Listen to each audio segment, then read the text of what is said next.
Assalamualaikum warahmatullahi wabarakatuh. Selamat datang di kelas fisika. Pada kesempatan kali ini berjumpa dengan saya Ahmad Mukhlis Ansori. Kita berjumpa di kelas fisika dan pada materi yang pertama ini kita akan belajar tentang hakikat fisika. Nah, apakah fisika itu dan apa saja yang ada di dalamnya dan apa saja yang akan kita pelajari pada materi yang pertama ini? Mari kita mulai diskusi kita. Yang pertama tentang pengertian fisika.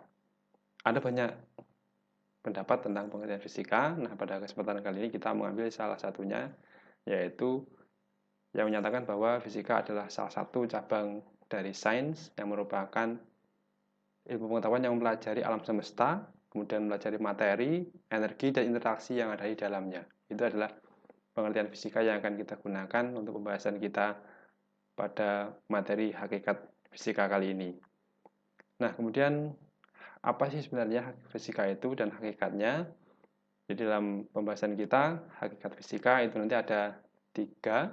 Yang pertama, fisika sebagai produk. Kemudian yang kedua, fisika sebagai sikap. Dan yang ketiga, fisika sebagai proses. Nah, apakah fisika sebagai produk? Apakah fisika sebagai sikap? Dan apa itu fisika sebagai proses? Mari kita ulas satu persatu. Kita mulai dari yang pertama, yaitu fisika sebagai produk. Fisika sebagai produk yang dimaksud di sini adalah di dalam fisika nanti kita pelajari ada berbagai macam produk, yaitu berupa fakta, konsep, prinsip, hukum, rumus, teori, atau bahkan model. Itu sebagai fisika sebagai produk. Jadi saya ulangi kembali bahwa fisika sebagai produk itu adalah kumpulan pengetahuan yang di dalamnya ada fakta, konsep, prinsip, hukum, teori, dan juga model. Kemudian yang kedua, fisika sebagai proses. Fisika sebagai proses yang dimaksud dalam hal ini adalah ketika kita mempelajari gejala alam, fenomena alam yang ada di sekitar kita, maka di situ kita mempelajarinya dalam rangkaian proses-proses.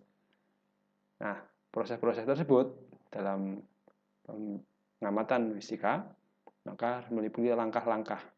Yang pertama, melalui pengamatan. Jadi kita mengamati alam semesta, kemudian interaksi yang ada di dalamnya, dan keteraturan-keteraturan yang ada di dalam alam ini. Kemudian yang kedua, dalam proses ilmiah itu kita melalui perumusan masalah. Yang ketiga, penyusunan hipotesis. Kemudian yang keempat, melalui eksperimen. Kemudian yang kelima, analisis data.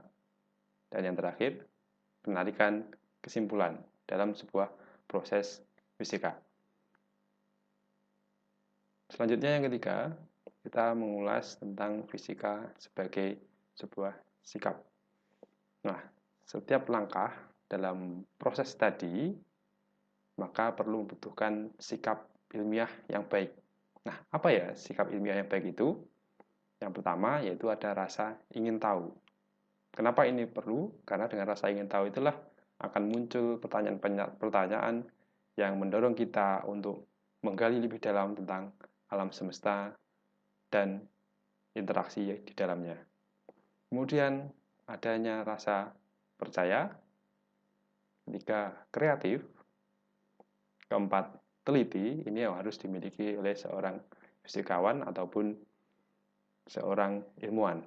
Kemudian objektif, jujur, terbuka, mau bekerja sama dengan orang lain, mau bekerja sama ya. Kemudian terakhir, mendengarkan pendapat orang lain.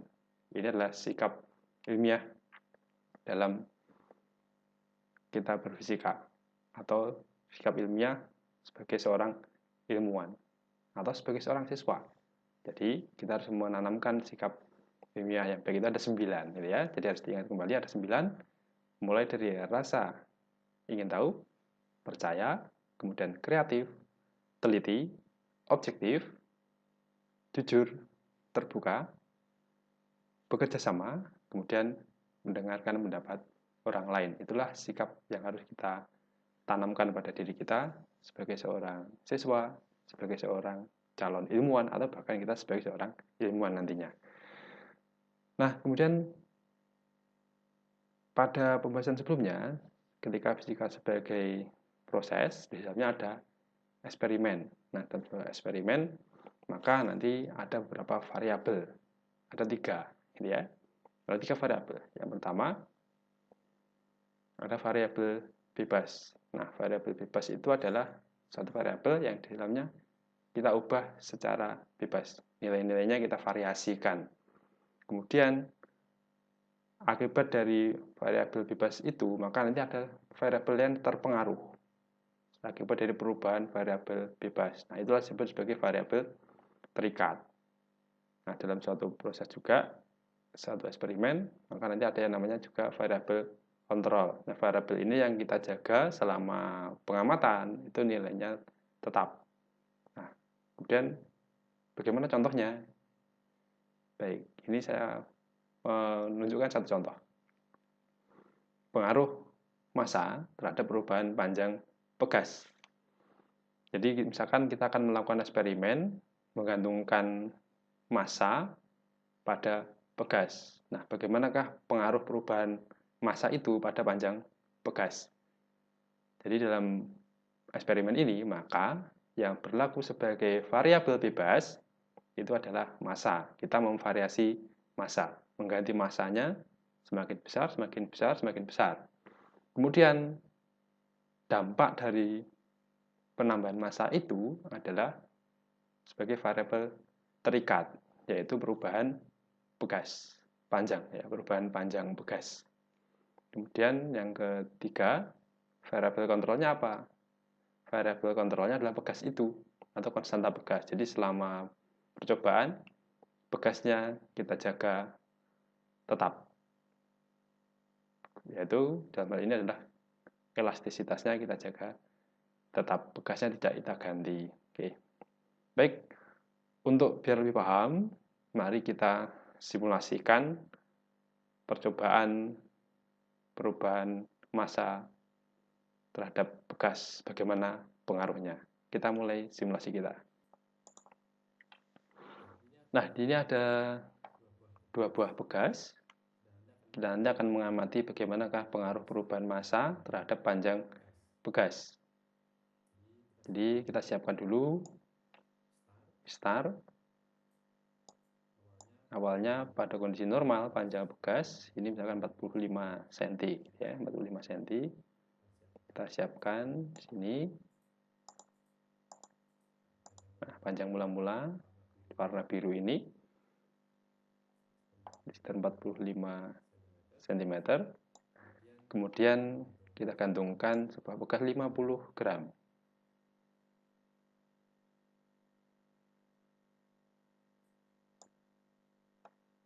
Oke. Panjangnya ini menjadi sekitar 50 berapa ini? Kita bisa di sini aja ya. 54 itu kalau massanya 50 gram. Kemudian kita ganti 100 gram.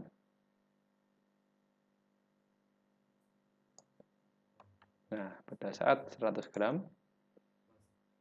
panjangnya ini menjadi 62 cm. Bagaimana kalau misalkan kita ganti dengan 250 gram? Oke. Nah, panjangnya menjadi 86 cm. Jadi, dalam percobaan ini, massa kita melakukan perubahan pada massa. Jadi, massanya adalah sebagai variabel bebas. Sedangkan perubahan panjangnya ini dari 45 menjadi 86, maka ini adalah variabel terikat. Jadi perubahan panjang ini sebagai dampak dari perubahan massa, sedangkan variabel kontrolnya adalah konstanta pegas ini. Konstanta pegasnya kita jaga nilainya tetap. Nah, baik, itulah pembahasan kita tentang hakikat fisika dan contoh-contohnya. Semoga ada manfaatnya. Selamat belajar, tetap semangat. Sekian, wassalamualaikum warahmatullahi wabarakatuh.